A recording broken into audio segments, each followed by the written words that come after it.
ഒരുമിച്ച് കൈകോർത്തു പിടിച്ച് നമ്മുടെ അർജുന് വേണ്ടി തെരച്ചിൽ തുടരുകയാണ്. ഒപ്പം തന്നെ ഇനിയും കാണാതായവരുണ്ട്, അവർക്ക് വേണ്ടിയുള്ള തെരച്ചിലും നടത്തണം. അതിനും നമ്മൾ സ്വാഭാവികമായും ഇപ്പോൾ ചെറിയ മഴ പെയ്യുന്നുണ്ടോ എന്നൊരു സംശയമുണ്ട്. ആ ദൃശ്യങ്ങളിൽ ചെറിയൊരു ബ്ലറിങ് സംഭവിച്ചിട്ടുണ്ട്. മഴ പെയ്യുന്നു എന്നാണ് മനസ്സിലാക്കുന്നത്. തത്സമയം വീണ്ടും പ്രതിസന്ധി സൃഷ്ടിക്കുന്നത്. കാര്യം മഴ പെയ്യുമ്പോൾ സ്വാഭാവികമായും ചില തടസ്സങ്ങളുണ്ടാവും. ശക്തമായി വെള്ളം ഒഴുകി വരാനുള്ള സാധ്യതയും തള്ളിക്കളയാൻ കഴിയില്ല. പ്രിയപ്പെട്ടവരെ, ആ ദൃശ്യങ്ങൾ കൂടി മാഞ്ഞു പോകുന്നുണ്ട്. പ്രതീക്ഷയുടെ നിമിഷങ്ങളാണ് ഈ പകലിൽ ഇത്രയും നമ്മൾ കണ്ടുകൊണ്ടിരുന്നത്. എ കെ അഭിലാഷ്, ദീപക് മലയമ്മ രണ്ടുപേരും സ്ഥലത്ത് തന്നെ തുടരുന്നുണ്ട്. എ കെ അഭിലാഷിനോട് ചോദിച്ചാൽ നമുക്ക് കൂടുതൽ കാര്യങ്ങൾ അറിയാം. അഭിലാഷിനൊന്ന് നമുക്ക് കണക്ട് ചെയ്താൽ നന്നായിരിക്കും. മഴ പെയ്യുന്നുണ്ട് പ്രിയപ്പെട്ടവരെ. അവിടെ പെട്ടെന്നാണ് മഴ പെയ്യുക.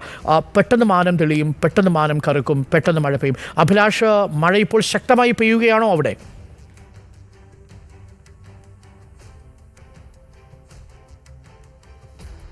പെട്ടെന്നാണ് ഇപ്പോൾ മഴ വന്നിരിക്കുന്നത്. അതും ശക്തമായ മഴയും ഒപ്പം കാറ്റും ഉണ്ട് എന്നുള്ളതാണ്. കാരണം ഇപ്പോൾ മണ്ണെടുപ്പ് നടക്കുന്നുണ്ട്. ആ ഭാഗത്ത് പുഴയുടെ താഴ്വാരത്ത് മണ്ണെടുപ്പ് നടക്കുന്നുണ്ട്. ഇത്തരത്തിൽ മണ്ണെടുക്കുമ്പോൾ ഇങ്ങനെ ശക്തമായ മഴ പെയ്യുന്നത് കൊണ്ട് തന്നെ ആ മണ്ണെടുപ്പ് ജോലി കൃത്യമായി മുന്നോട്ട് കൊണ്ടുപോകാൻ കഴിയാത്ത ഒരു പ്രതിസന്ധി അവിടെ സൃഷ്ടിക്കപ്പെടുന്നുണ്ട്. ഇതാണ് ഇപ്പോൾ ഇതുമായി ബന്ധപ്പെട്ട് വളരെ പ്രശ്നം സൃഷ്ടിക്കുന്ന ഒരു കാര്യം. കാരണം വളരെ വേഗത്തിലായിരുന്നു അവിടെ ഇന്ന് രാവിലെ മുതൽ മണ്ണെടുപ്പ് പൂർത്തീകരിച്ചുകൊണ്ടിരുന്നത്. ഏതാണ്ട് 3 മീറ്ററോളം ആഴത്തിലേക്ക് ഇപ്പോൾ മണ്ണെടുപ്പ് നടന്നിട്ടുണ്ട്. ഈ സമയത്താണ് ഇപ്പോൾ ഈ ശക്തമായ മഴ പെയ്യുന്ന ഒരു സാഹചര്യം സൃഷ്ടിക്കപ്പെട്ടിരിക്കുന്നത്.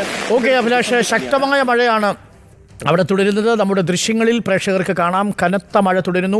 നമ്മളുടെ ക്യാമറാ സംഘത്തിനും മറുഭാഗത്ത് നിൽക്കുന്നതിൽ ബുദ്ധിമുട്ടുണ്ട്. നേരത്തെ വെള്ളപ്പൊക്കമുണ്ടായ ഭാഗത്താണ് നമ്മളുടെ വാർത്താ സംഘം നിൽക്കുന്നത്. അവിടെ ഏകദേശം 1.5 മീറ്റർ ഉയരത്തിലാണ് ഈ ക്യാമറ സംവിധാനങ്ങൾ ഈ ഗംഗാവലി പുഴയുടെ മറുകരയിൽ നമ്മൾ സജ്ജീകരിച്ചിരിക്കുന്നത്. അവിടെയും കനത്ത മഴ പെയ്യുന്നുണ്ട്.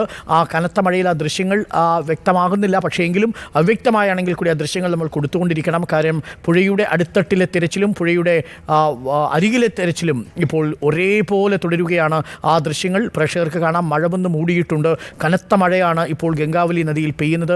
ഇങ്ങനെ മഴ തുടർച്ചയായി പെയ്തിരുന്ന വേളയിലാണ് മുകളിൽ നിന്ന് മണ്ണിടിഞ്ഞ് താഴേക്ക് വീഴുകയും ഒരു മിനി സുനാമിയുടെ മട്ടിലുള്ള വെള്ളം ഇരച്ചു കയറി ഉൾവാർ ഗ്രാമത്തിലെ 7-8 വീടുകൾ തകർക്കുകയും 3 വീടുകളിൽ നിന്ന് മനുഷ്യരെ നഷ്ടപ്പെടുത്തുകയും ചെയ്തത്.